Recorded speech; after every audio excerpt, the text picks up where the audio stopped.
ಜೀನಾಗೆ ಸಂಪಾದಕತ್ವದಲ್ಲಿ GMS news ಸಾಗರಿಸುತ್ತದೆ ಆಚೆ ಈಚೆ. ಭಾನುವಾರದ ನ್ಯೂಸ್ ಅಪ್ಡೇಟ್ಗೆ ತಮಗೆ ಸ್ವಾಗತ. ಮುಖ್ಯಾಂಶಗಳು: ಸಾಗರ ತಾಲೂಕಿನ ಎಮ್ಮೆಲಹಳ್ಳಿಯಲ್ಲಿ ವ್ಯಕ್ತಿತ್ವ ವಿಕಸನ ಮತ್ತು ವಿದ್ಯಾರ್ಥಿ ಸಮಾವೇಶ. ಶಿಕ್ಷಣದಿಂದ ವ್ಯಕ್ತಿತ್ವ ವಿಕಸನ ಸಾಧ್ಯವೆಂದ ಮುಖ್ಯ ನ್ಯಾಯಮೂರ್ತಿಗಳು. ಉತ್ತಮ ಶಿಕ್ಷಣದ ಮೂಲಕ ಪೋಷಕರ ಕನಸು ನನಸಾಗಿಸಲು ಶಾಸಕ ಬೇಳೂರು ಕರೆ.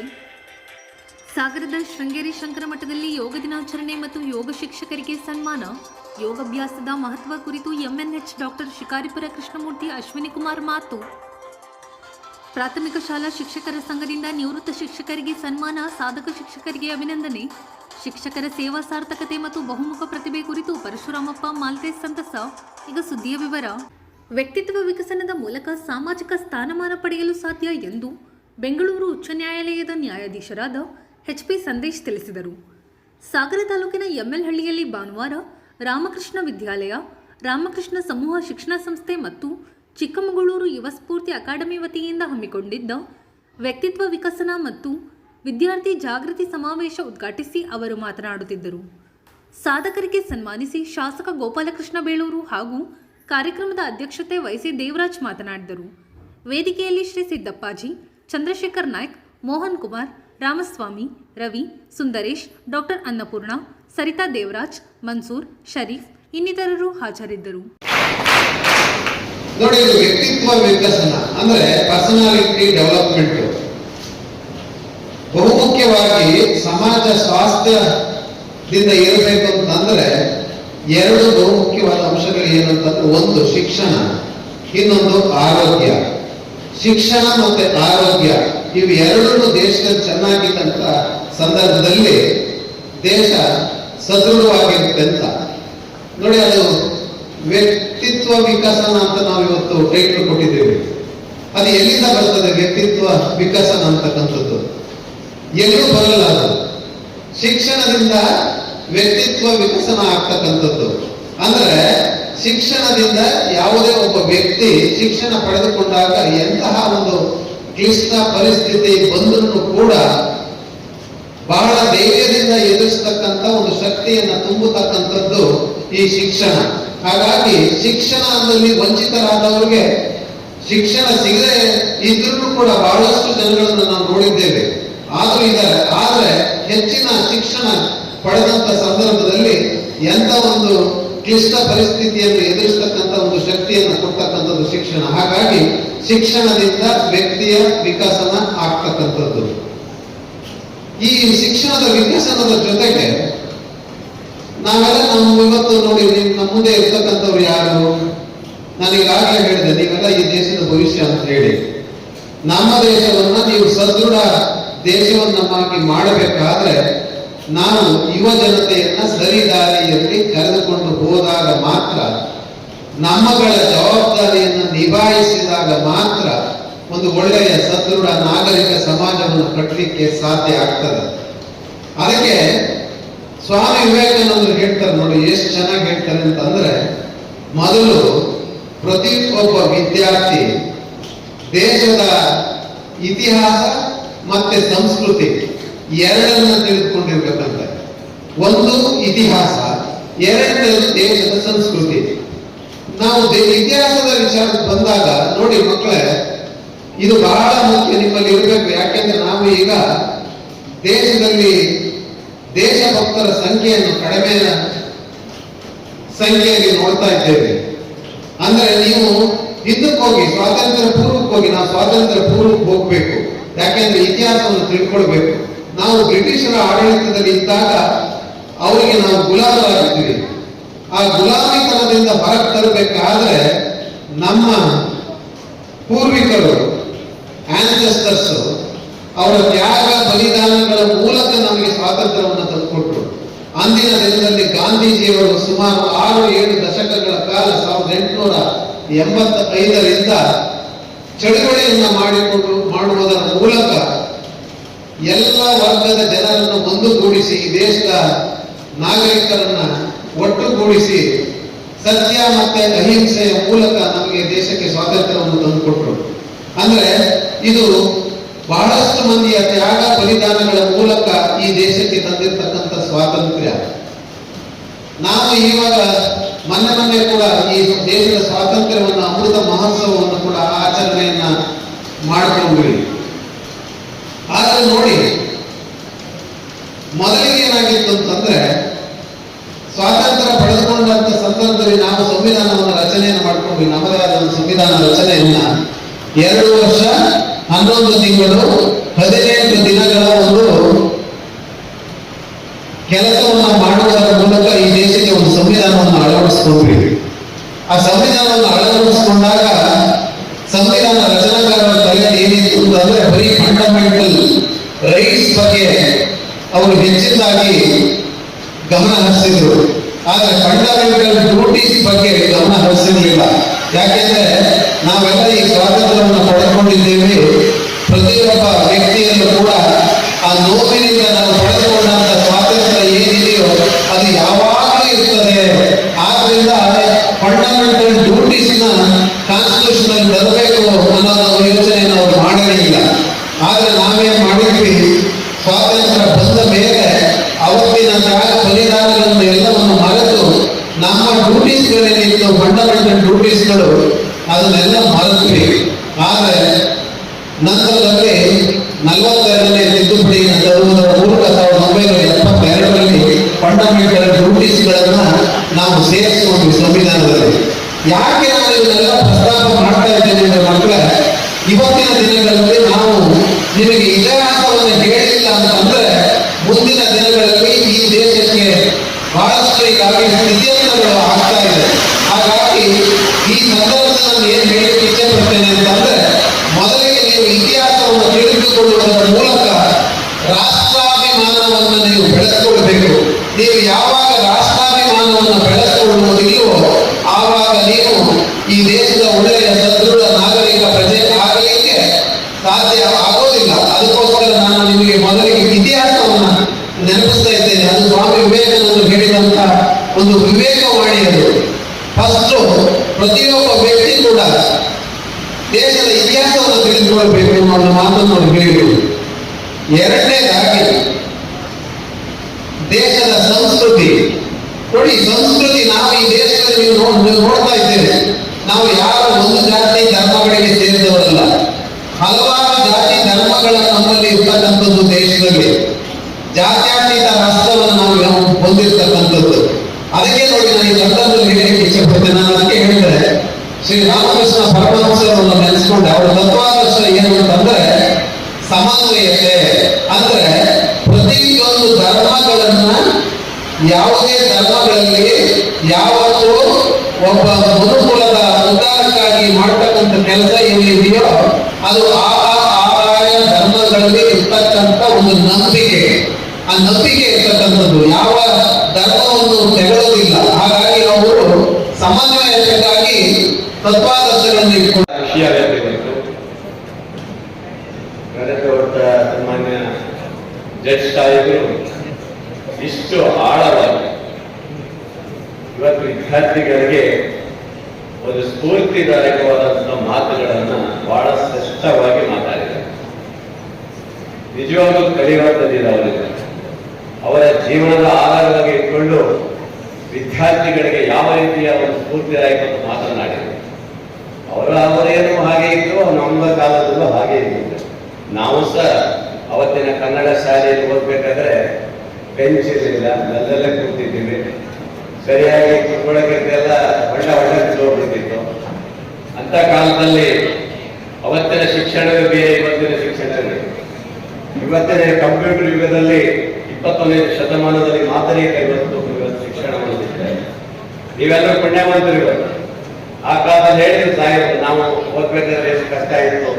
ಅವರ ತಂದೆಯವರ ಕಳ್ಕೊಂಡು ಸಹ ಅವತ್ತಿನ ದಿನ ಅವರ ತಾಯಿಯವರು ಮಾಡಿರುವ ಸಹಕಾರ. ಅವತ್ತು ನಾವೆಲ್ಲ ಓದ್ಬೇಕಾದ್ರೆ ಬರೀ 35 ಪಾಸ್ ಆದರೆ ಸಾಕಪ್ಪ ಅಂತ ಕಾಯ್ತಿದ್ದೀವಿ.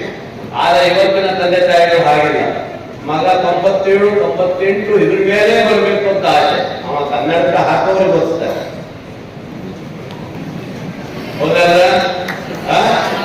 ಆದ್ರೆ ಇಲ್ಲಿ ಪರವಾಗಿಲ್ಲ. ಇಲ್ಲಿಯ ಶಿಕ್ಷಣ ಅಂದ್ರೆ ಅದೇ ತರ ಇದೆ.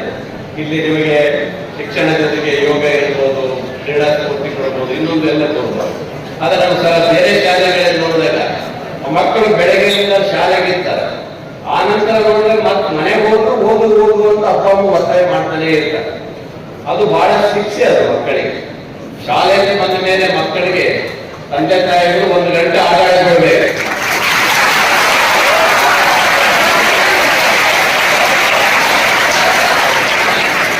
ಇವರು ಇವರು ಮಗ ಬಂದ ಪುಸ್ತಕ ಕೊಟ್ಬಿಡೋದು, ಇವರು ಯಾವುದೋ ಒಂದು ಸೀರೆ ಮುಂದೆ ಕೂತು ಬಿಡ್ತಾರೆ. ಮುಂದೆ ಕೂತು ಮಗ ಓದ್ಬೇಕು.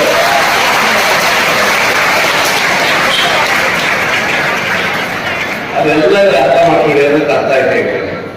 ಅದು ತಂದೆ ತಾಯಿ ಸೀರಿಯಲ್ ಯಾವುದು ಮನೆಗೆ ಒಂದು 3 ಬಾಗಿಲು ಇಂಥ ಸೀರಿಯಲ್ಲೇ ನೋಡೋದು. ಅವ್ರು ಈ ಕಡೆ ಗಮನ ಹರಿಸೋದೇ ಈ ಕಡೆ ಗಮನ ಹರಿಸೋದೇ ಮಕ್ಕಳಿಗೆ.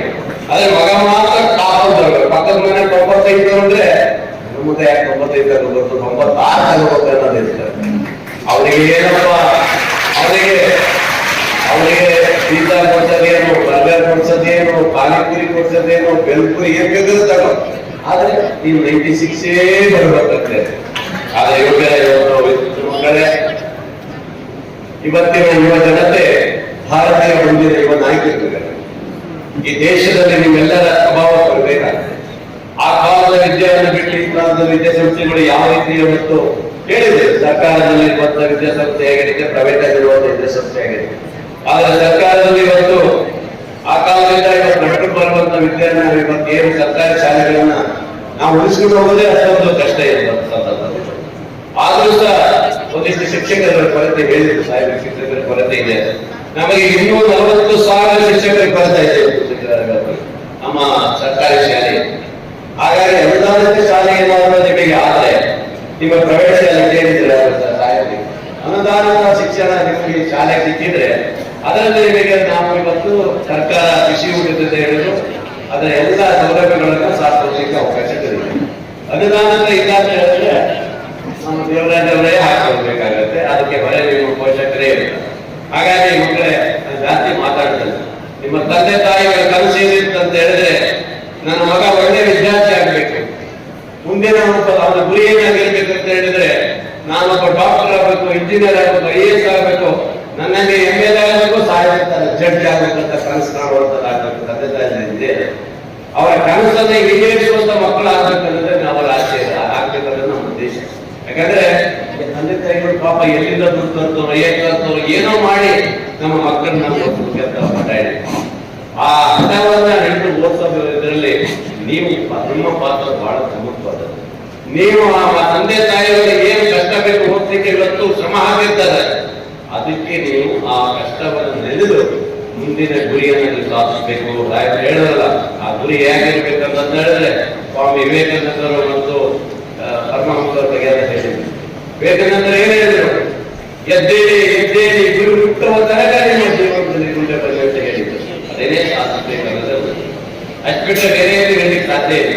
ಕನ್ನಡ ಶಾಲೆಯಲ್ಲಿ ಮತ್ತು ಇಂಗ್ಲಿಷ್ ಮಾದರಿ ಶಾಲೆಯಲ್ಲಿ ವ್ಯತ್ಯಾಸ ಇದೆ. ನಾವು ಹೋಗ್ಬೇಕಂದ್ರೆ ಕನ್ನಡ ಶಾಲೆಯಲ್ಲಿ ಅವತ್ತು ದಿವಸ ಬಹಳ ಕಷ್ಟ, ಇಂಗ್ಲಿಷ್ ಶಾಲೆಗೆ ಬರ್ಬೇಕಾದ್ರೆ ಬಹಳ ಕಷ್ಟ ಆಗುತ್ತೆ. ಇವತ್ತು ಹಾಗೆಲ್ಲ ಪ್ರಥಮ ಹಂತದಲ್ಲಿ ಇಂಗ್ಲಿಷ್ ಇರುವುದರಿಂದ ಯಾವುದೇ ಸಮಸ್ಯೆ ಇರೋದಿಲ್ಲ. ಒಬ್ಬ ಕಡು ಬಡವನ ಮಗನು IAS ಆಗ್ಬೋದು, KAS ಆಗ್ಬೋದು, ಡಾಕ್ಟರ್ ಆಗುವಂತ ಅವಕಾಶವನ್ನ ಇವಾಗ ಸಿಗ್ತಾ ಇದೆ.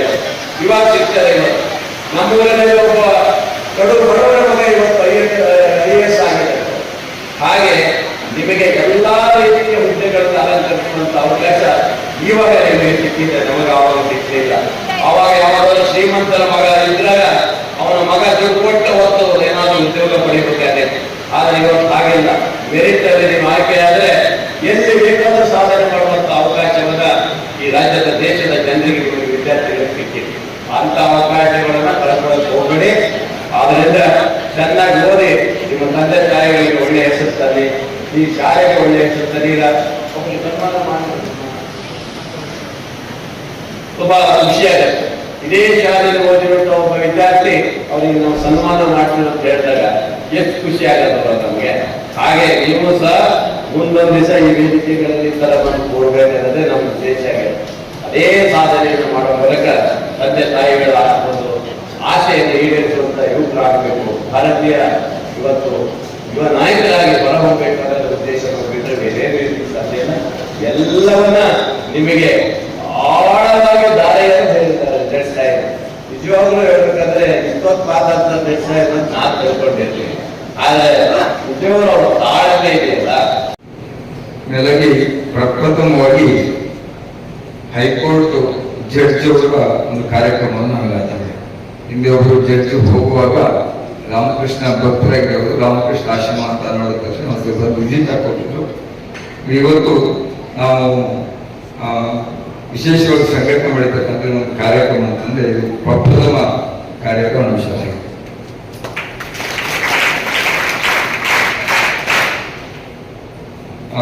ಸ್ವಾಮಿ ವಿವೇಕಾನಂದರು ಮಾತನ್ನು ಹೇಳ್ತಾರೆ,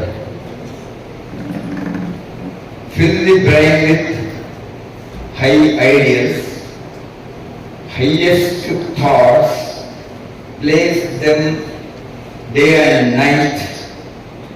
Out of this good will come good work, good achievement. Fill the brain with high ideas, highest thoughts, place them day and night. Will come from that will come out good things and good work, good achievements. ಅಂದ್ರೆ ನಮ್ಮ ಬ್ರೈನಲ್ಲಿ ಒಳ್ಳೆಯ ಚಿಂತನೆಗಳನ್ನ, ಒಳ್ಳೆಯ ಧ್ಯೇಯಗಳನ್ನ, ಒಳ್ಳೆಯ ಆಲೋಚನೆಗಳನ್ನ ಇಟ್ಕೋಬೇಕು. ಇಟ್ಕೊಂಡು ಅವುಗಳನ್ನ day and night ಒಂದು ಚಿಂತನೆ ಮಾಡ್ತಾ ಸಾಧನೆ ಮಾಡಬೇಕು. ಹಾಗೆ ಸಾಧನೆ ಒಳ್ಳೆಯ ಚಿಂತನೆಗಳು, ಒಳ್ಳೆಯ ಐಡಿಯಾಗಳು, ಒಳ್ಳೆಯ ಧ್ಯೇಯಗಳು, ಒಳ್ಳೆಯ ಗುರುಗಳು ಇಟ್ಕೊಂಡು ಅವುಗಳನ್ನ ಯೋಚನೆ ಮಾಡ್ತಾ ಮಾಡ್ತಾ ಮಾಡ್ತಾ ಸಾಧನೆ ಮಾಡ್ತಾ ಹೋದ್ರೆ ನಮ್ಮ ಕೈಗಳಲ್ಲಿ ಒಳ್ಳೆಯ ಸಾಧನೆ, ಒಳ್ಳೆಯ ವರ್ಕ್, ಒಳ್ಳೆಯ ಅಚೀವ್ಮೆಂಟ್, ಸಾಹಸಮಯ ಕಾರ್ಯಗಳು ಹೊರಹೊಮ್ಮುತ್ತವೆ ಅಂತ ಹೇಳಿ ಸ್ವಾಮಿ ವಿವೇಕಾನಂದರು ಆ ದೃಷ್ಟಿಕೋನವನ್ನ ಇಟ್ಕೊಂಡು ಇವತ್ತು ಪ್ರಪಂಚದಲ್ಲಿ ಅತ್ಯಂತ ಬುದ್ಧಿಜೀವಿ ಅಂತಂದ್ರೆ ಮನುಷ್ಯ. ಚಿಂತನಾಶೀಲವಾಗಿರ್ತಕ್ಕಂಥ ವ್ಯಕ್ತಿ ಅಂದ್ರೆ ಮನುಷ್ಯ. 7 ಜನ್ಮಗಳ ದೊಡ್ಡ ಜನ್ಮ ಅಂದ್ರೆ ಮನುಷ್ಯ ಜನ್ಮ.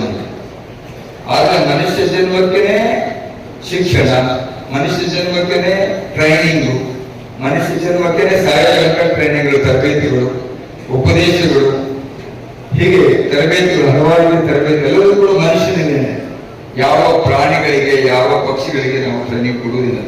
ಆದ್ರೆ ಇಷ್ಟೆಲ್ಲ ಟ್ರೈನಿಂಗ್ ಕೊಟ್ಟು ದೇವಸ್ಥಾನಗಳಿದ್ದಾವೆ, ಮಂದಿರಗಳಿದ್ದಾವೆ, ಮಠಾಧೀಶರಿದ್ದಾರೆ, ಪೊಲೀಸ್ ಸ್ಟೇಷನ್ಗಳಿದ್ದಾವೆ, ನ್ಯಾಯಾಲಯಗಳಿದೆ, ವಕೀಲರಿದೆ, ನ್ಯಾಯಾಧೀಶ ಎಲ್ಲರಿದ್ರು ಕೂಡ ಇವತ್ತು ದೇಶಕ್ಕೆ, ಇಡೀ ಪ್ರಪಂಚಕ್ಕೆ ಮೃತ್ಯು ಯಾರಪ್ಪ ಅಂತಂದ್ರೆ ನಾವೇ ಮೃತ್ಯು.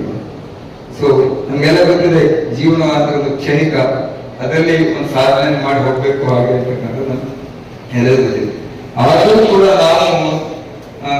ನಾವು ನಮ್ಮ ಒಳಗಡೆ ಬಹಳಷ್ಟು ದ್ವೇಷ ಅಸೂಯೆಗಳನ್ನ ಕಾಡ್ಕೊಳ್ತಾ ದುರಾಸೆಯ ಎತ್ತರಕ್ಕೆ ಯೋಚನೆ ಮಾಡ್ತಾ ನಮ್ಮ ತರವನ್ನ ಕಳ್ಕೊಂಡು ನಡೆದಿದ್ವಿ. ಹಾಗಾಗಿ ಈ ದಿಶೆಯಲ್ಲಿ ನಮ್ಮ 10ನೇ ತರಗತಿ ವಿದ್ಯಾರ್ಥಿಗಳು ಪ್ರೌಢ ಹಂತದಲ್ಲಿ, ಇವಾಗ ಈ ಪ್ರೌಢ ಹಂತದಲ್ಲಿ ಯಾವ್ಯಾವ ಅಂಶಗಳನ್ನ ತಲೆ ಹಾಕಿರ್ತೀವೋ ಅದು ಶಾಶ್ವತ ಉಳಿಯತ್ತೆ. ಹಾಗೆ ಅಂತೇಳಿ ಈ ದೇಹದ ಸಮಸ್ಯೆ ಇಲ್ಲ, ದೇಹದ ಮಂಡೆ ಇದೆ, ಈ ಮಂಡೆ ಅಂತಾನೆ ದೊಡ್ಡ ಸಮಸ್ಯೆ ಆಗಿದೆ. ಆ ಮಂಡೆಯನ್ನು ಸರಿ ಮಾಡಬೇಕು ಹಾಗೆ ಅಂತ ವಿಚಾರ ಇಟ್ಕೊಂಡು ಒಂದು ಜಾಗೃತಿ ಕಾರ್ಯಕ್ರಮ ಮಾಡಬೇಕು, ಒಂದು ವಿಕಸನ ಕಾರ್ಯಕ್ರಮ ಮಾಡಬೇಕು. ಅದಕ್ಕೆ ನಾವೆಲ್ಲ ಸಾಮಾನ್ಯದಲ್ಲಿ ಹೇಳಿದ್ರೆ ಅದೆಲ್ಲ ಸಾಮಾನ್ಯಕ್ಕೆ ಹೋಗಲ್ಲ. ಅದಕ್ಕೆ ಆ ನ್ಯಾಯಸ್ಥಾನದಲ್ಲಿ ನಿಂತುಕೊಂಡು ನಮ್ಮಂತ ವಿದ್ಯಾರ್ಥಿಗಳನ್ನ ಸಾಹಿತ್ಯದಲ್ಲಿ ಜಾಗೃತಿ ಮಾಡಿರ್ತಕ್ಕಂತಹ ಎಂತೆಂಥ ದೊಡ್ಡ ಅಧಿಕಾರಿ ವರ್ಗದವರು, IAS, IPS ಇವರೆಲ್ಲರೂ ಕೂಡ ತರಬೇತಿಗೊಳಿಸಿರ್ತಕ್ಕಂಥವ್ರು, ಜಾಗೃತಿ ಮಾಡಿರ್ತಕ್ಕಂತಹ ಸನ್ಮಾನ್ಯ ನ್ಯಾಯಮೂರ್ತಿಗಳಿರ್ತಕ್ಕಂತಹ ಸಂದೇಶವನ್ನು ಕರಿಬೇಕು ಹಾಗೆ ಅಂತ ಯೋಚನೆ. ಸೊ ಆದ್ರೆ ಮಧ್ಯದಲ್ಲಿ ಮತ್ತೆ ಸಂತೋಷ್ ಹೆಗಡೆಯವ್ರನ್ನ, ನ್ಯಾಯಮೂರ್ತಿ ಸಂತೋಷ್ ಹೆಗಡೆಯವ್ರನ್ನ ಅವರು ಕೂಡ ಕರಿಬೇಕು ಹಾಗೆ ಅಂತೇಳಿ ಪ್ಲಾನ್ ಇತ್ತು. ಸಂತೋಷ್ ಹೆಗಡೆ ಸರ್ ಅವರು USA ಇಂದ ಇವತ್ತು ಬಂದಿರೋದ್ರಿಂದ ಬಹುಶಃ ಈ ಕಾರ್ಯಕ್ರಮ ಬರ್ಲಿಕ್ಕೆ ಆಗಿಲ್ಲ. ಹಾಗೆ ಈ ಕಾರ್ಯಕ್ರಮ ಮಾಡೋದು ಎಲ್ಲವೂ ನಿನ್ನಿಚ್ಛೆ ಅಂತ ಹೇಳಿದ್ರು. ನೀನೇ ಭವ ಸಾಗರವ ದಾಟಿಸುವ ಹಡಗು, ನಿನ್ನ ಇಚ್ಛೆಯ ನೀನು ಪೂರೈಸುತ್ತಿರಲು ತಮ್ಮ ದೇಹವೆಂದು ತಿಳಿವರಿ ಜನರು ಅಂತ ಹೇಳಿ ರಾಮಕೃಷ್ಣ ಪರಮಹಂಸ ಹೇಳ್ತಾರೆ. ಹಾಗೆ ಈ ನಾವು ಇವತ್ತು ಈ ಕಾರ್ಯಕ್ರಮ ಮಾಡಬೇಕು ಅಂತಕ್ಕಂಥ ಚಿಂತನೆ ಇರಲಿಲ್ಲ ನಾನು. ಯಾಕಂದ್ರೆ ಇವತ್ತು ನಮ್ಮ ಬಸವನಗರದಲ್ಲಿ ಪೋಷಕ ಸಭೆ, ಕಾರಣ ನಮ್ಮ ಸಿದ್ದಪ್ಪಾಜಿ ಗುರುಗಳು ಅವರು ಕಳಕಳಿತ ಹೇಳಬೇಕು ಪೋಷಕ ಸಭೆ ಯಾವಾಗಲೂ ಮಾಡ್ಬೋದು. ಆದ್ರೆ ಇಂಥ ಕಾರ್ಯಕ್ರಮ, ಇಂಥ ಸತ್ಪುರುಷ ತುಂಬಾ ಕಷ್ಟ. ಸಿಕ್ಕಿದ ಅವಕಾಶಗಳನ್ನ ಬಿಡಕ್ ಹೋಗ್ಬೇಡಿ. ಸೊ ಹಾಗಾಗಿ ಅದನ್ನ ಪೋಸ್ಟ್ಪೋನ್ ಪ್ರೀಪೋನ್ ಮಾಡ್ಕೊಂಡು ಈ ಕಾರ್ಯಕ್ರಮವನ್ನು ಮಾಡಿ. ಸೊ ಆ ದಿಶೆ ಬಹುಶಃ ಹೇಗೆ ಇಚ್ಛೆ ಕಾಣುತ್ತೆ ಇವತ್ತು. ಯೋಗಾಭ್ಯಾಸ ದೈಹಿಕ ಮಾನಸಿಕ ಆರೋಗ್ಯ ಸದೃಢಗೊಳಿಸುತ್ತದೆ. ನಿರಂತರ ಯೋಗದಿಂದ ರೋಗಮುಕ್ತರಾಗಬಹುದು ಎಂದು ಉದ್ಯಮಿ ಮಧುಕರ್ ನರಸಿಂಹ ಹೆಗಡೆ ತಿಳಿಸಿದರು. ಸಾಗರದ ಭಾರತೀಯ ತೀರ್ಥ ಸಭಾಭವನದಲ್ಲಿ ಭಾನುವಾರ ಶೃಂಗೇರಿ ಶಂಕರಮಠ ಮತ್ತು ವಿವಿಧ ಯೋಗ ಕೇಂದ್ರಗಳ ಆಶ್ರಯದಲ್ಲಿ ಹಮ್ಮಿಕೊಳ್ಳಲಾಗಿದ್ದ ಯೋಗ ದಿನಾಚರಣೆ ಮತ್ತು ಅಭಿನಂದನಾ ಕಾರ್ಯಕ್ರಮ ಉದ್ಘಾಟಿಸಿ ಅವರು ಮಾತನಾಡುತ್ತಿದ್ದರು. ವ್ಯಕ್ತಿತ್ವ ವಿಕಸನ ತರಬೇತುದಾರ ಡಾಕ್ಟರ್ ಶಿಕಾರಿಪುರ ಕೃಷ್ಣಮೂರ್ತಿ ಹಾಗೂ ಕಾರ್ಯಕ್ರಮದ ಅಧ್ಯಕ್ಷತೆ ವಹಿಸಿ ಶೃಂಗೇರಿ ಶಂಕರಮಠದ ಧರ್ಮದರ್ಶಿ ಅಶ್ವಿನಿಕುಮಾರ್ ಮಾತನಾಡಿದರು. ಇದೇ ಸಂದರ್ಭದಲ್ಲಿ ಯೋಗ ಗುರುಗಳಾದ ಜಿಎಚ್ ಕೃಷ್ಣಮೂರ್ತಿ, ಪ್ರಸನ್ನಕುಮಾರ್, ಜ್ಯೋತಿ ಶಶಿಕಾಂತ್, ರಾಜೇಶ್, ಪಾಂಡುರಂಗ ಆರ್ಟಿ, ಕುಮಾರ್ ಎನ್ ಆಚಾರ್, ನೇತ್ರ ಉಡುಪ ಅವರನ್ನು ಸನ್ಮಾನಿಸಲಾಯಿತು. ವೇದಿಕೆಯಲ್ಲಿ ನಾರಾಯಣಮೂರ್ತಿ ಕಾನ್ಗೋಡ್, ಅಬಸಿ ದಿನೇಶ್ ಕುಮಾರ್ ಎನ್ ಜೋಶಿ, ಎಚ್ಪಿ ಮಂಜಪ್ಪ ಇನ್ನಿತರರು ಉಪಸ್ಥಿತರಿದ್ದರು. ವಾಣಿ ಚಂದ್ರಶೇಖರ್ ಪ್ರಾರ್ಥಿಸಿದರು. ಬದರಿನಾಥ್ ಸ್ವಾಗತಿಸಿದರು. ಮಾಸನಂಜುಂಡಸ್ವಾಮಿ ಪ್ರಾಸ್ತಾವಿಕ ಮಾತನಾಡಿದರು. ಸುವರ್ಣ ವಂದಿಸಿದರು. ಸವಿತಾ ಶ್ರೀಕಾಂತ್ ಕಾರ್ಯಕ್ರಮ ನಿರೂಪಿಸಿದರು. ಇಲ್ಲಿ ಒಂದೆರಡು ಮಾತಾಡಲಿಕ್ಕೆ ಅವಕಾಶ ಕೊಟ್ಟಿದ್ದಾರೆ. ಇಲ್ಲಿ ನೋಡಿದ್ರೆ ನನಗೆ ಹೆದರಿಕೆ ಆಗುತ್ತೆ. ಎಲ್ಲರೂ ಇದರೊಳಗೆ ಪರಿಣಿತರೆ, ಯೋಗದ ಬಗ್ಗೆ ನಾನು ಹೇಳೋದೇನಿಲ್ಲ. ಎಲ್ಲರೂ ಬಹಳಷ್ಟು ವರ್ಷಗಳು ಇದರೊಳಗೆ ಯುವಕರು ಮತ್ತು ಬಹಳಷ್ಟು ಇದರೊಳಗೆ ಸಾಧನೆ ಮಾಡುತ್ತಿದ್ದಾರೆ. ನಾವು ಒಂದೆರಡು ಮಾತು ಆಡ್ತೇನೆ, ಸರಿಯಾಗ್ತಪ್ಪ ನೀವೇ ನೋಡಿ. ಈಗ ಶ್ರೀ ನಮ್ಮ ಪ್ರಧಾನಮಂತ್ರಿಯವರು ಶ್ರೀ ನರೇಂದ್ರ ಮೋದಿ ನಮ್ಮ ಯೋಗವನ್ನು ಉತ್ಸಾಹ ಅವರ ಪ್ರಯತ್ನದಿಂದ ಅಂತಾರಾಷ್ಟ್ರೀಯ ಮಟ್ಟಕ್ಕೆ ಅದನ್ನ ಏರಿಸಿದ್ದಾರೆ. ಹಾಗೂ ಅದಕ್ಕೆ ಅಂತಾರಾಷ್ಟ್ರೀಯ ಇಂಟರ್ನ್ಯಾಷನಲ್ ಡೇ ಮಾಡಲಿಕ್ಕೆ ಅವರು ಬಹಳಷ್ಟು ಮಾಡಿಕೊಂಡಿದ್ದಾರೆ. ನಿನ್ನೆ 21ಕ್ಕೆ ಅಂತಾರಾಷ್ಟ್ರೀಯ ದಿನಾಚರಣೆ ಅಂತ 290 ದೇಶಗಳಲ್ಲಿ ಅದನ್ನು ಆಚರಣೆ ಮಾಡಿದ್ದಾರೆ. ಅದು ಸಣ್ಣ ಸಾಧನೆ ಇಂದ ನಾವು ಬಹಳ ಹೆಮ್ಮೆಯಿಂದ ಹೇಳ್ಕೊಳ್ಬೇಕಾಗುತ್ತೆ. ಈಗ 4-5 ವರ್ಷದಿಂದ ಇದನ್ನು ಯಾರು ಆಚರಿಸ್ತಿರ್ಲಿಲ್ಲ. ಈಗ 290 ದೇಶಗಳ ಹೊರ ದೇಶಗಳಲ್ಲಿ ಆಚರಣೆ ಮಾಡ್ತಾ ಇದ್ದಾರೆ. ಇದು ಬಹಳ ಸಾಧನೆ. ಇದು ನಮ್ಮ ಪ್ರಾಚೀನ ಕಾಲದ ಕಲೆ ಅಥವಾ ಇದನ್ನ ನಾವು ಯೋಗ ಅಂದ್ರೆ ನಮ್ಮ ಋಷಿ ಮುನಿಗಳು ಕೊಟ್ಟು ಅಲ್ಲ. ಹಿಂದೆ ನಮಗೆ ನಾವು ಇದಕ್ಕೆ ಹೋಗಿದ್ದೇವೆ, ಕಷ್ಟಕ್ಕೆ ಹೋಗಿದ್ದೇವೆ. ಕಷ್ಟಕ್ಕೆ ಹೋದಾಗ ಅಲ್ಲಿ ನಮಗೆ ಇಷ್ಟು ತಡೆಗಾಲದ ಚಳಿ ಇರುತ್ತೆ. ಎಷ್ಟು ಇಷ್ಟ ನಾವು ತಡೆಗಾಲ ಅಂತ ತಡೆ ನಾವು ಮೇಲೆ ಹೋಗಿಲ್ಲ. ಇನ್ನು ಚಂದ್ರವಳ್ಳಿ ಮುಂದೆ ಹೋಗಿಲ್ಲ. ಅಷ್ಟಕ್ಕಿರುವಂತದ್ದು ನಮ್ಮ ಹಿಂದಿನ ಮಹಾ ಋಷಿಗಳು ಇವರೆಲ್ಲ ನೂರಾರು ವರ್ಷಗಳು ಅಲ್ಲಿ ತಪಸ್ಸನ್ನು ಮಾಡಿ ಬರಬೇಕಾದ್ರೆ ಅವ್ರಿಗೆ ಬಲ ಯಾವುದಂದ್ರೆ ಯೋಗ, ಪ್ರಾಣಾಯಾಮ ಮತ್ತು ಧ್ಯಾನ. ಇದರ ಬಲವನ್ನೇ ಆ ಹಳ್ಳಿಯೊಳಗೆ ಅವರು ತಡೆಗಟ್ಟರು. ಅದನ್ನ ತಪಸ್ಸನ್ನು ಮಾಡಿ ಈ ಯೋಗ ಮತ್ತು ಪ್ರಾಣಾಯಾಮ ಮತ್ತು ಧ್ಯಾನದ ಬಲ ಇದ್ದಿದ್ರೆ ಅವರು ಸಹಿತ ಅದು ಮಾಡಕ್ಕೆ ಆಗ್ತಿರಲಿಲ್ಲ. ಅವರು ಅದನ್ನ ಕಂಡುಕೊಂಡು ಅದು ಮಾಡಿ ನಾವು ಮಾಡಿಕೊಟ್ಟಿದ್ದಾರೆ. ಅವರಿಗೆ ನಾವು ಬಹಳ ಚಿರರು. ಯೋಗ ಕೇವಲ ವ್ಯಾಯಾಮ ಅಲ್ಲ, ಅದು ದೇಹ ಮನಸ್ಸು ಮತ್ತು ಆತ್ಮದ ಹೀಗಿದೆ. ಇವತ್ತಿನ ಯಾಂತ್ರಿಕ ಒತ್ತಡದ ನಾವು ಮಾಡ್ತಾ ಇದ್ದಾರೆ. ಒತ್ತಡದ ಮುಂಚೆ ನಾವೆಲ್ಲರೂ ಬಹಳಷ್ಟು ರೋಗಗಳಿಂದ ಬಳಸ್ತಾ ಇದೆ. ನಮಗೆ ಕಾಯಿಲೆಗಳು ಪ್ರತಿರೋಧಕ್ಕೆ ಆಗ್ತಾ ಇದೆ. ಒಂದಲ್ಲ ಒಂದು ಸಲ ಏನು 20-30-15 ಹೇಳಿದ್ದಾರೆ. ಶಂಕರಾಚಾರ್ಯ ಹೇಳಿದ್ದಾರೆ, ಅಶ್ವದಾಚಾರ್ಯ ಕಾಲಿ ಅಂತ. ನಮ್ಮ ಈಗ ಹತ್ತಿರದ ಗುರುಗಳು ಯಾರಿದ್ದಾರೆ ಅವರವರಿಗೆ ಎಲ್ಲ ಗುರುಗಳಿಗೆ ನಮಸ್ಕಾರ. ಎಷ್ಟು ಭೂಮಿ ಮತ್ತು ನಿಮ್ಮ ಹತ್ತಿರದಲ್ಲಿ ಸಾಕ್ಷಾತ್ ಭಗವತ್ ಸ್ವರೂಪಿಯಾದ ಶ್ರೀಧರ ಸ್ವಾಮಿ ಅವರನ್ನು ನಮಸ್ಕಾರ ಅಂತ ಇವತ್ತು ನಾವು ಕಾರ್ಯಕ್ರಮದಲ್ಲಿ ಯೋಗದ ಒಂದು 2 ಸಂದೇಶಗಳನ್ನು ಕ್ಯಾರಿ ಮಾಡ್ತೀವಿ.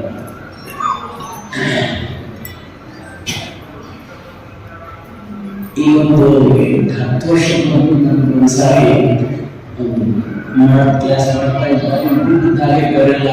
ಮುಗಿತು. ಆಮೇಲೆ ಏನೋ ಹೆಚ್ಚಾಯ್ತು. ಹಾಸ್ಪಿಟಲ್ ಕರ್ಕೊಂಡು ಮತ್ತೆ ಮಂಗಳೂರಿಗೆ ನಾನು ಕರ್ಕೊಂಡು KMC ಹೋದಾಗ ಅಲ್ಲೆಲ್ಲ ಇನ್ನೊಂದೆಲ್ಲ ದೊಡ್ಡ ಡಾಕ್ಟರ್ ನನ್ನ ಸ್ಟೂಡೆಂಟ್ಸ್ ನೋಡ್ಬಿಟ್ಟು ಸಹ ಏನು ನಿಮಗೆ ಬ್ಲಾಕ್ ಆಗಿದೆ ಮಾಡಲಿಕ್ಕೆ 5 ಕಡೆ ದೂರ ಇದೆ. ಅದಕ್ಕೆ ಏನ್ ಮಾಡಬೇಕು, ಒಂದು ಬೈಪಾಸ್ ಮಾಡಬೇಕು, ಇಲ್ಲದ್ರೆ ಟಕ್ ಟಕ್ ಏನೋ ಅದೆಲ್ಲ ಕೇಳುವಾಗ ನನಗೆ ಮನಸ್ಸಿಗೆ ಒಪ್ಪಿಗೆ ಆಗಲಿಲ್ಲ. ಇದು ಯಾಕೋ ಬೇಡ ಬೇಡ ಅನ್ನಿಸ್ತು. ನಾನು ನೋಡುವ ಅಂತ ಹೇಳಿ ಮುಂದಾಗಿದೆ, ನೋಡುವ ಅಂತ ಹೇಳಿ ನಾನು ಮಾಡ್ತಾ ಇದ್ದ ಯೋಗವನ್ನು ಇನ್ನಷ್ಟು ಗಂಭೀರವಾಗಿ ಶುರು ಮಾಡಿ ಕಡೆಗೆ ಬೆಂಗಳೂರಲ್ಲೇ ನಮ್ಮ ಸ್ನೇಹಿತರು ನಮ್ಮ ವಿವೇಕಾನಂದ ಯೋಗ ಯೂನಿವರ್ಸಿಟಿ ಆದ ಒಂದು 15 ದಿವಸ ಮಾಡ್ಕೊಂಡೆಲ್ಲ ಮಾಡಿ ಸ್ವಲ್ಪ ಎಲ್ಲ ಹೆಚ್ಚಾಗಿ ಏನು ತೊಂದರೆ ಇಲ್ಲ ಅಂತ ವಾಪಸ್ ಬಂದು ಒಂದು 1.5 ತಿಂಗಳು ಮತ್ತೊಮ್ಮೆ ಹಾಸ್ಪಿಟಲಲ್ಲಿ ಆಂಜಿಯೋಗ್ರಾಮ್ ಮಾಡಿದ್ವಿ. ಆಂಜಿಯೋಗ್ರಾಮ್ ಮಾಡುವಾಗ ಡಾಕ್ಟರ್ ಮಂಜುನಾಥ್ ಅಂತ ನಮ್ಮ ಸ್ನೇಹಿತರು ದೊಡ್ಡ ಕಾರ್ಡಿಯಾಲಜಿಸ್ಟ್ ಅವ್ರು ನೋಡ್ಬಿಟ್ಟು ಸರ್ ಏನು ನೋಡ್ರಿ ಸರ್ ಏನು ನೋಡಿದ್ರೆ ಅವ್ರು 2 ನೋಡಿದ್ರೆ ಇವ್ರು 5 ಲಾಖ 10 ಲಾಖ ಮಾಡ್ತಾರೆ ಅದಕ್ಕೆ ಏನು ನೋಡ್ರಿ ಏನು ಸರ್ ನಿನ್ನೆ ನ್ಯಾಚುರಲ್ ಆಗಿ ಬೈಪಾಸ್ ಆಗ್ಬಿಟ್ಟಿದೆ ಸರ್. ಮತ್ತೆ ಏನು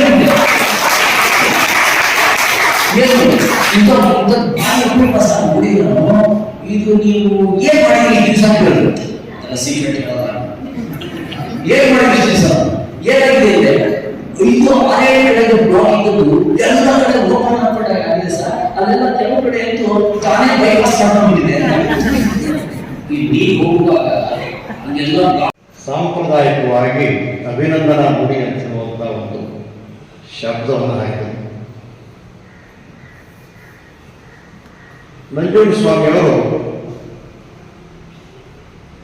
ನಾವು ಅಭಿನಂದನೆಯನ್ನು ಮಾಡುವಂತಹ 7 ಜನರ ಬಗ್ಗೆ ಅದ್ಭುತವಾದ ಮಾತನಾಡಿದ್ದಾರೆ. ಹಾಗೆ ನಮ್ಮ ಇವತ್ತಿನ ಕಾರ್ಯಕ್ರಮವನ್ನು ಉದ್ಘಾಟನೆ ಮಾಡಿದಂತಹ ಮಧುಕ ನರಸಿಂಹ ಹೆಗಡೆ ಅವರು ಯಾವಾಗಲೂ ಹೇಳ್ತಾ ಇರ್ತಾರೆ, ನಾವು ಮಾತುಗಾರಲ್ಲ ಅಂತ ಹೇಳುವಂಥ ಮಾತನ್ನು ಯಾವಾಗಲೂ ಹೇಳ್ತಾ ಇರ್ತಾರೆ. ಆದರೆ ಅವ್ರು ಇವತ್ತು ಕೊಟ್ಟಿರುವಂಥ ಸಂದೇಶ ಇದೆಯಲ್ಲ, ಇದು ನಾವೆಲ್ಲರೂ ಒಂದು ಸರಿ ಗಂಟಲ್ಲಿ ನೋಡಬೇಕಾಗಿರುವಂಥದ್ದು. ನಮ್ಮ ಮಕ್ಕಳು ಆ ಜಿಮ್ಮಿಗೆ ಹೋಗಿ ಬಾಡಿ ಬಿಲ್ಡಿಂಗ್ ಅನ್ನು ಮಾಡುವಂಥದ್ದು 6 ಪ್ಯಾಕ್ಸ್ ಪ್ರಾಯಶಃ ಅದೆಲ್ಲ ಒಂದು ಕಡೆ ಅದು ಹಾದಿ ತಪ್ತಾ ಇದೆ. ಅದೇ ಯೋಗವನ್ನು ಕೊಟ್ಟರೆ ನಮ್ಮ ಮಕ್ಕಳಿಗೆ ಕೇಳೋದಿಲ್ಲ ಕಷ್ಟ.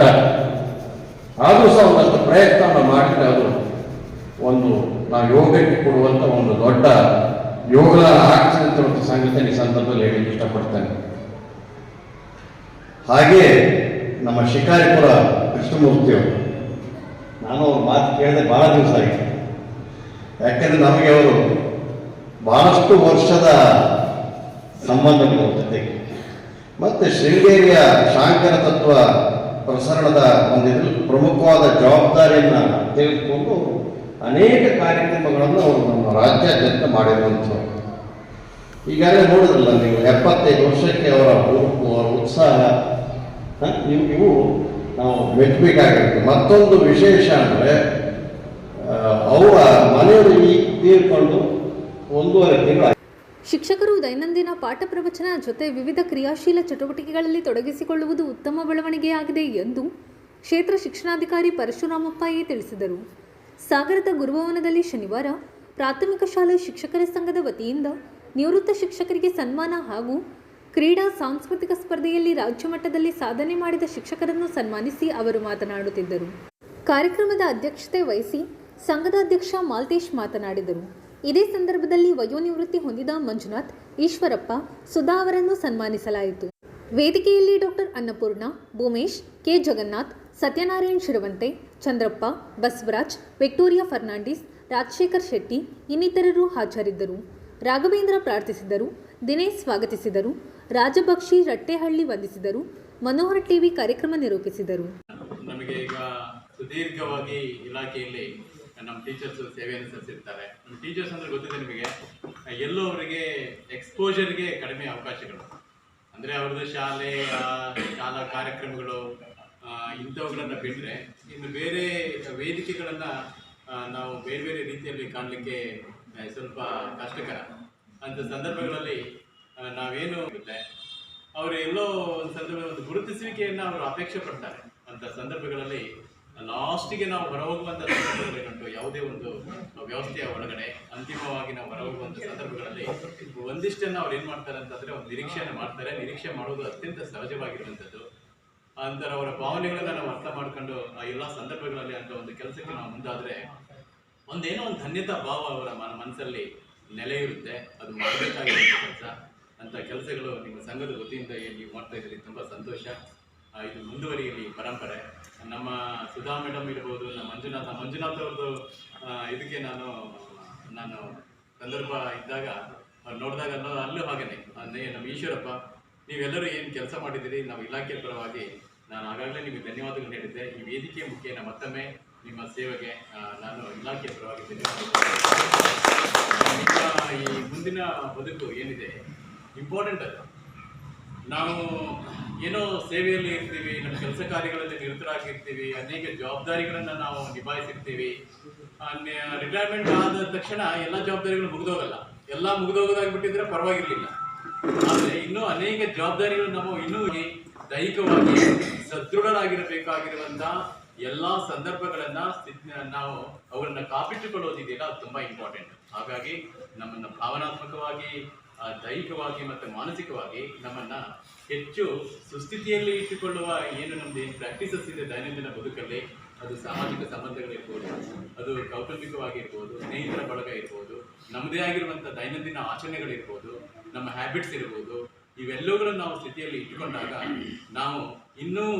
ನಾವು ನಿಭಾಯಿಸಬೇಕು ಇದ್ದು ಉಳಿದಿರುವಂಥ ನಮ್ಮ ಜವಾಬ್ದಾರಿಗಳನ್ನುಂಟು ಅವುಗಳನ್ನು ಸಹ ನಾವೊಂದು ನಿಭಾಯಿಸಲಿಕ್ಕೆ ನಾವು ಖಂಡಿತ ಅದು ಸಾಧ್ಯವಾಗುತ್ತೆ. ಈ ದಿಸೆಯಲ್ಲಿ ನಿಮ್ಮ ಈ ಮುಂದಿನ ನಿವೃತ್ತಿ ಜೀವನ ಹೆಚ್ಚು ಸುಸ್ಥಿತಿಯಿಂದ ಕೂಡಿರಲಿ, ಆರೋಗ್ಯ ಆಯಸ್ಸು ಜೊತೆಗೆ ಸಂತೋಷಗಳಿಂದ ಕೂಡಲಿ ಅನ್ನುವ ಮಾತುಗಳನ್ನು ಹೇಳ್ತಾ, ನಾನು ಸಹ ದೇವರಲ್ಲಿ ಈ ದಿಸೆಯಲ್ಲಿ ನಾನು ಒಂದು ಪ್ರಾರ್ಥನೆಯನ್ನು ಮಾಡ್ತಾ ನಮ್ಮ ಶೈಕ್ಷಣಿಕ ಮತ್ತು ಈ ಕಲ್ಚರಲ್ ಸ್ಪೋರ್ಟ್ಸ್ ಆ್ಯಂಡ್ ಕಲ್ಚರಲ್ ಈವೆಂಟ್ಸ್ಗೆ ಸಂಬಂಧಪಟ್ಟಂಗೆ ಪ್ರತಿ ವರ್ಷ ನಮ್ಮದು ಸ್ಪರ್ಧೆಗಳು ನಡೀತವೆ. ಸ್ಪರ್ಧೆಗಳು ನಡೆದ ಎಲ್ಲ ಸಂದರ್ಭಗಳಲ್ಲಿ ಇವ್ರು ಹೇಳ್ದಂಗೆ ನಮ್ಮ ಮನೋಹರ್ ಚೆನ್ನಾಗಿ ಹೇಳಿದ್ರು. ಸಾಗರದವರು ಅಂತಂದರೆ ಬೇರೆಯವರು ಒಂದಿಷ್ಟು ಭಯ ಬೀಳ್ತಾರೆ ಅಂತೇಳಿ ಅಂತ ಒಂದು ಸ್ಥಿತಿ ಶುರುವಾಗಿದೆ ಈಗ. ಹೇಗೆ ಅಂತಂದರೆ ಈ ಕಲಾ ಸಿಂಚನ ಅನ್ನುವ ಏನೊಂದು ತಂಡ ಇದೆ, ಆ ತಂಡ ಇರ್ಬೋದು, ಇನ್ನು ಅದರ ಹೊರತಾಗಿಯೂ ನಮ್ಮ ಶಿಕ್ಷಕರು ತಮ್ಮದೇ ಆಗಿರುವಂಥ ಒಂದು ಒಳ್ಳೆಯ ಅಭ್ಯಾಸಗಳಿಗಾಗಿ ತಮ್ಮನ್ನು ತಾವು ಸಾಂಸ್ಕೃತಿಕ ಕ್ಷೇತ್ರಗಳಲ್ಲಿ ಚಟುವಟಿಕೆಗಳಲ್ಲಿ ತಮ್ಮನ್ನು ನಿರಂತರವಾಗಿ ತೊಡಗಿಸಿಕೊಂಡಿದ್ದರ ಪರಿಣಾಮವಾಗಿ ಏನಾಗಿದೆ ಅಂತಂದರೆ ಇಲ್ಲೊಂದು ವ್ಯವಸ್ಥೆ ನಿರ್ಮಾಣ ಆಗಿದೆ ಸಾಗರದಲ್ಲಿ. ಶಿಕ್ಷಕರ ಬಳಗದಲ್ಲೇ ಒಂದು ವ್ಯವಸ್ಥೆ ಅದು ನಿರ್ಮಾಣ ಆಗಿದೆ. ಅದು ಸುಮ್ಮನೆ ಅಲ್ಲ, ಅದು ತನ್ನನ್ನು ಸಮಾಜಕ್ಕೆ ತುಂಬನೇ ಪರಿಣಾಮಕಾರಿಯಾಗಿ ಪರಿಚಯಿಸಿಕೊಳ್ಳುವಲ್ಲಿ ಅದು ಯಶಸ್ವಿಯಾಗಿದೆ. ಕೇವಲ ಅದು ಸಾಗರಕ್ಕೆ ಸೀಮಿತವಾಗಿಲ್ಲ, ಶಿವಮೊಗ್ಗ ಗಡಿ ದಾಟಿದೆ, ಈಗ ರಾಜ್ಯದ ಗಡಿಯನ್ನು ದಾಟಿ ಅದು ಡೆಲ್ಲಿಗೆ ಅದು ವಿಸ್ತರಿಸಿದೆ. ಹಾಗಾಗಿ ನಮ್ಮಲ್ಲಿ ಈಗ ಸ್ವಿಮ್ಮಿಂಗ್ ಕಾಂಪಿಟೇಷನಲ್ಲಿ ನಮ್ಮ ಯಾವುದು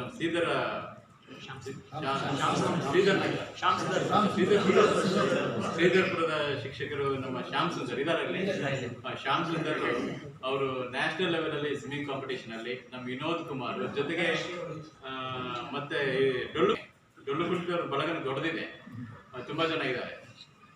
ಕಾಂಪಿಟೇಷನ್ಸ್ ಅಷ್ಟು ಸುಲಭ ಇಲ್ಲ. ಈಗ ಎಲ್ಲ ತಾಲೂಕುಗಳಲ್ಲಿ, ಎಲ್ಲ ಜಿಲ್ಲೆಗಳಲ್ಲಿ ಏನು ನಾವು ಶಿಕ್ಷಕರಿಗಾಗಿ ಸ್ಪೋರ್ಟ್ಸ್ ಮತ್ತು ಕಲ್ಚರಲ್ ಇವೆಂಟ್ಸ್ ಇದೆ, ಅವುಗಳನ್ನು ತುಂಬ ಗೆಲ್ಲಬೇಕು ಅನ್ನುವ ಮನೋಭಾವದಿಂದ ಅವರು ಸುಸಜ್ಜಿತರಾಗಿ ಒಳ್ಳೆ ತರಬೇತಿ ಪಡೆದೇ ಕಾಂಪಿಟೇಷನ್ಗೆ ಇಳಿಯುವಂಥ ಕಾಲ ಇದು. ಅಂಥ ಕಾಂಪಿಟೇಷನಲ್ಲೂ ಇವರು ಏನು ಮಾಡಿದ್ದಾರೆ ಅಂತಂದರೆ ತಮ್ಮ ಒಂದು ಪ್ರತಿಭೆಯನ್ನು ಅವರು ಪ್ರದರ್ಶನ ಮಾಡಿ ಅವರು ಸ್ಟೇಟ್ ಲೆವೆಲ್ನಿಂದ ನ್ಯಾಷನಲ್ ಲೆವೆಲ್ಗೆ ಅವರು ಹೋಗಿದ್ದಾರೆ ಅಂತಂದರೆ ಖಂಡಿತ ಅದು ಅಭಿನಂದನೀಯ.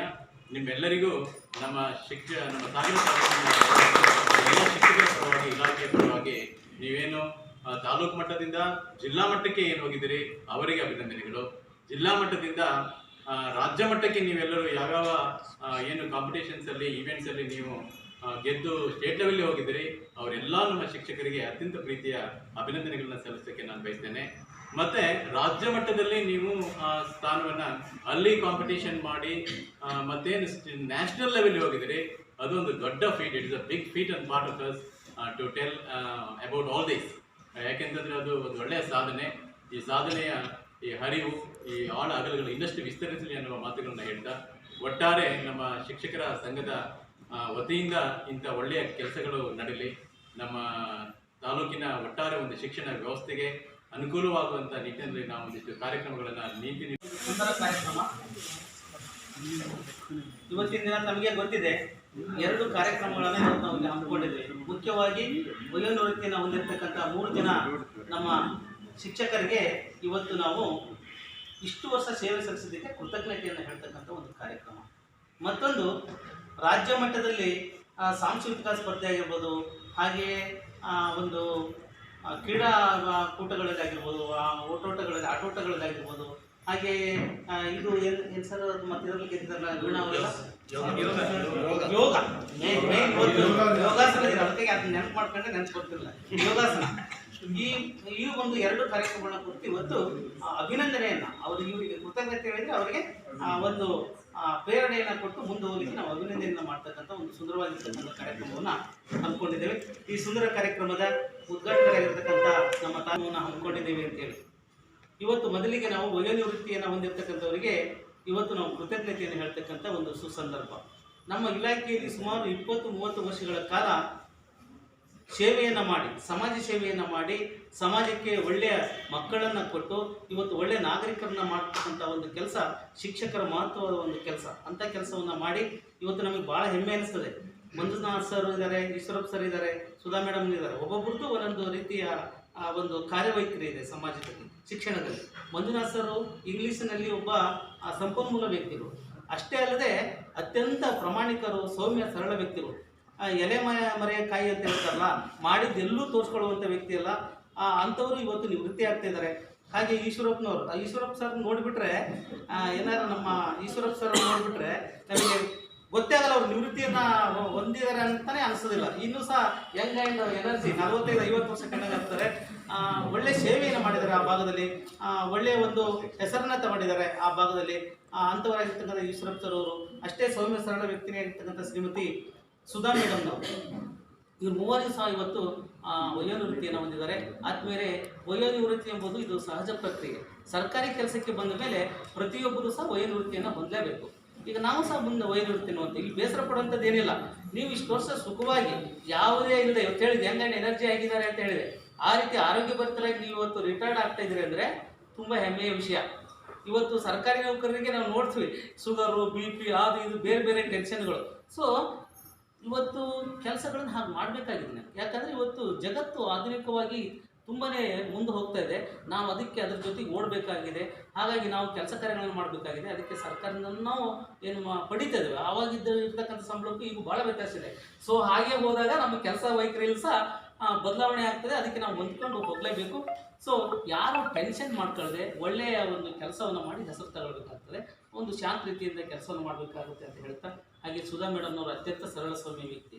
ಯಾಕಂದರೆ ಅವ್ರನ್ನ CRP ಆದಾಗ ಜಂಬಾರ್ ಶಾಲೆಯಲ್ಲಿದ್ದರು, ನೋಡಿದ್ದೀನಿ. ಈಶ್ವರಪ್ಪರಾಯಿತು. ಸರ್ ನಿಮ್ಗೆ ಎಲ್ಲ ದಿವಸ ಒಳ್ಳೆಯದಾಗಲಿ, ನೀವು ಸಮಾಜ ಸೇವೆಯಲ್ಲಿ ತೊಡ್ಕೊಳ್ಳಿ, ಬೇರೆ ಬೇರೆ ಚಟುವಟಿಕೆಗಳಲ್ಲಿ ತೊಡ್ಕೊಳ್ಳಿ. ಯಾಕಂದರೆ ಸುಮ್ಮನೆ ಕೂತ್ಬಿಟ್ರೆ ಮೈಂಡ್ ಏನಾಗ್ಬಿಡ್ತದೆ ಅಂದರೆ, ನಾನು ಭಾಳ ಸರಿ ಹೇಳಿದ್ದೀನಿ, ಒಬ್ಬ ಅಜ್ಜ ಯಾವಾಗಲೂ ಅಂಗಡಿ ವ್ಯಾಪಾರ ಮಾಡ್ತಾಯಿದ್ದ, ಮಕ್ಕಳು ಬೆಳವಣಿಗೆ ಆದಮೇಲೆ ಅವರು ದೊಡ್ಡ ದೊಡ್ಡ ನೌಕರಿ ಹೋದ್ಮೇಲೆ ಅವ್ರು ಭಾಳ ಚಟುವಟಿಕೆಯಿಂದ ಇದ್ದರು. ಆ ಅಂಗಡಿಯಿಂದನೇ ಬಿಡಿಸ್ಬಿಡ್ತಾರೆ ಅಜ್ಜನ. ಬಿಡಿಸಿ ಒಂದು 15 ದಿನದಲ್ಲೇ ಡೆತ್ ಆಗ್ತದೆ. ಕಾರಣ ಏನಂದರೆ ಅವರು ಮಾನಸಿಕವಾಗಿ ಒಂಥರ ಖಿನ್ನತೆಯನ್ನು ಅನುಭವಿಸ್ತಾರೆ. ಸೊ ನೀವು ಈಗ ಇವತ್ತು ವಯೋನಿವೃತ್ತಿ ಆಗಿದ್ರೆ ನಾಳಿಂದಲೇ ನೀವು ಒಂದು ಪ್ಲಾನ್ ಮಾಡ್ಕೋಬೇಕು. ನಮ್ಮ ಜಗನ್ನಾಥ್ ಅವ್ರು ಒಳ್ಳೆ ಸ್ಟೋರಿ ಹೇಳ್ತಾರೆ, ಕಾಡಿನ ರಾಜ ಆ ಸ್ಟೋರಿ ಲಾಸ್ಟಿಗೆ ಹೇಳ್ತಾರೆ ಅವರು. ಹಾಗೆ ಒಂದು ಇನ್ನೂ ಗುರಿಯನ್ನು ಇಟ್ಕೊಂಡು ಅಂತ ಹೇಳ್ತಾ, ನಿಮಗೆ ದೇವರು ಇಡೀ ನಿಮ್ಮ ಕುಟುಂಬಕ್ಕೆ ಆರೋಗ್ಯ ಐಶ್ವರ್ಯವನ್ನು ಕೊಟ್ಟು ಕಾಪಾಡಲಿ ಅಂತ ನಾನು ಈ ಸಂದರ್ಭದಲ್ಲಿ ದೇವರಲ್ಲಿ ಹೇಳ್ಕೊಳ್ತಾ ಇದ್ದೀನಿ. ತಾಲೂಕು ಭಾಳ ವೈಶಿಷ್ಟ್ಯವಾಗಿದೆ. ನಾವು ಸ್ಪೋರ್ಟ್ಸ್ಗಳಿಗೆ ಇನ್ಸ್ಪೈರ್ ಮಾಡಬೇಕು. ಯಾಕೆ ಮಾಡಬೇಕು? ಇವತ್ತು ಶಿಕ್ಷಕರಿಗೆ ನಾವು ಉತ್ತೇಜನ ಕೊಟ್ಟರೆ ಒಳ್ಳೆ ಕೆಲಸ ಆಗ್ತದೆ. ಇವತ್ತು ನೋಡಿ, ನಮ್ಮ ತಾಲೂಕಲ್ಲೇ ನಾವು ಜಿಲ್ಲೆಯಲ್ಲೇ SSLC ಒಂದು ರಿಸಲ್ಟಲ್ಲಿ 2ನೇ ಸ್ಥಾನದಲ್ಲಿದ್ದೇವೆ. NMMSದಲ್ಲಿ ರಾಜ್ಯದಲ್ಲಿಯೇ ಒಂದು ಪ್ರಮುಖವಾಗಿರ್ತಕ್ಕಂಥ ಸ್ಥಾನದಲ್ಲಿದ್ದೇವೆ. ರಾಜ್ಯದಲ್ಲಿಯೇ ಪ್ರಥಮವಾಗಿ ನಮ್ಮ ಹಿರಿಯಾಡಳಿತದ ವಿದ್ಯಾರ್ಥಿ ಒಂದು ಮೇಲುಗೈಯನ್ನು ಸಾಧಿಸಿರ್ತಕ್ಕಂಥದ್ದು ನಮಗೆಲ್ಲ ಹೆಮ್ಮೆ. ಇದಕ್ಕೆಲ್ಲ ಕಾರಣ ಏನು? ಈ ರೀತಿ ಕಾರ್ಯಕ್ರಮಗಳು ಇನ್ಸ್ಪೈರ್ ಮಾಡ್ತಕ್ಕಂಥದ್ದು, ಅದ್ರ ಜೊತೆಗೆ ನೀವು ಮಾಡ್ತಕ್ಕಂಥ ಕಾರ್ಯಕ್ರಮಗಳು. ಇವತ್ತು SSLC ರಿಸಲ್ಟ್ ಚೆನ್ನಾಗಿ ಬಂದಿದೆ ಅಂತ ಅಂದರೆ ಅದಕ್ಕೆಲ್ಲ ನಿಮ್ಮ ಪ್ರೈಮರಿ ಸ್ಕೂಲ್ ಶಿಕ್ಷಕರ ಫೌಂಡೇಶನ್ ಭಾಳ ಚೆನ್ನಾಗಿದೆ ಅಂತ ಅರ್ಥ. ನಾವೆಲ್ಲ ಒಳ್ಳೆ ಕೆಲಸಗಳನ್ನು ಮಾಡಿದ್ದಕ್ಕೆ ಇವತ್ತು ಒಳ್ಳೆಯ ರಿಸಲ್ಟ್ ಬಂದಿದೆ. ಹಾಗಾಗಿ ನಾವು ಇನ್ನು ಮುಂದೆ ಮುಂದಿನ ದಿನಗಳಲ್ಲಿ ಇನ್ನೂ ಹೆಚ್ಚು ಕೆಲಸಗಳನ್ನು ಮಾಡಿ ಇನ್ನೂ ಒಳ್ಳೆಯ ರಿಸಲ್ಟನ್ನು ನಾವು ನಮ್ಮ ತಾಲೂಕಿಗೆ ತಂದು ನಾವು ನಮ್ಮ ತಾಲೂಕು ತುಂಬ ಒಳ್ಳೆಯ ಪ್ರಗತಿಯತ್ತ ಹೋಗುವ ಹಾಗೆ ನಾವೆಲ್ಲರೂ ಕಾರ್ಯಗಳನ್ನು ಮಾಡೋಣ ಅಂತ ಹೇಳ್ತಾ ಈ ಸ್ಪೋರ್ಟ್ಸ್ ಏನಿದೆ ಸ್ಪೋರ್ಟ್ಸಲ್ಲಿ ಗೋಲ್ಡ್ ಪಿಸ್ ಅಂತ ಹೇಳಿ ನಾವು ಗೋಲ್ಡನ್ ಪಿಸ್ ಅಂತ ಹೇಳಿದ್ರೆ ನಮ್ಮ ಶ್ಯಾಮ್ ಸುಂದರ್ ಕರಿಬೇಕು 5 ಒಂದು ಇದರಲ್ಲಿ ಅವರು ಚಿನ್ನದ ಪದಕಗಳನ್ನ ಪಡೆದು ನಮ್ಮ ರಾಜ್ಯಕ್ಕೆ ಹಾಗೆ ವಿನೋದವರು ಅಷ್ಟೇ ಹಾಗೆ ನೋಡಿ ಮಹಿಳೆಯರ ಪಾಪ ಆ ವಯಸ್ಸಲ್ಲೂ ಸಹ ಕಷ್ಟಪಟ್ಟು ಫ್ಯಾಮಿಲಿ ಜಂಜಾಟ ಇರ್ತದೆ ಎಲ್ಲ ಇರ್ತದೆ. ಇವತ್ತು ನಮ್ಮ ಪ್ರೇಮ ಫಿಲಮ್ನಾಗಿರ್ಬೋದು, ನಮ್ಮ ಸಂಘದ ಮಂಜುಳಾ ಆಗಿರ್ಬೋದು, ಸಂಘಟನಾ ಕಾರ್ಯದರ್ಶಿ ಮಂಜುಳಾ ಮೇಡಮ್ ಆಗಿರ್ಬೋದು, ಶೈಲಜಾ ಮೇಡಮ್ ನೋಡಿ ಅವರೆಲ್ಲರೂ ತೊಡ್ಕೊಳ್ತಕ್ಕಂಥದ್ದು ಸ್ಪೋರ್ಟ್ಸಲ್ಲಿ. ಇವತ್ತು ಫುಟ್ಬಾಲ್ ಯಾವುದು ಥ್ರೋಬಾಲಲ್ಲಿ ಭಾಳ ಸೆಮಿಫೈನಲಲ್ಲಿ ಭಾಳ ವಿರೋಚಿತ ಹೋರಾಟ, ಸಶಸ್ತ್ರಲ್ಲೇ ಅವರು ಇದರಲ್ಲಿ ಗೆಲುವನ್ನ ತಪ್ಪಿಸ್ಕೊಳ್ತಾರೆ. ಫೈನಲ್ ಇದು ಭಾನುವಾರದ ಸಮಗ್ರ ಸುದ್ದಿ. ನಿರಂತರ ಸುದ್ದಿಗಾಗಿ ನೋಡ್ತಾ ಇರಿ GNS ನ್ಯೂಸ್. ನಮಸ್ಕಾರ.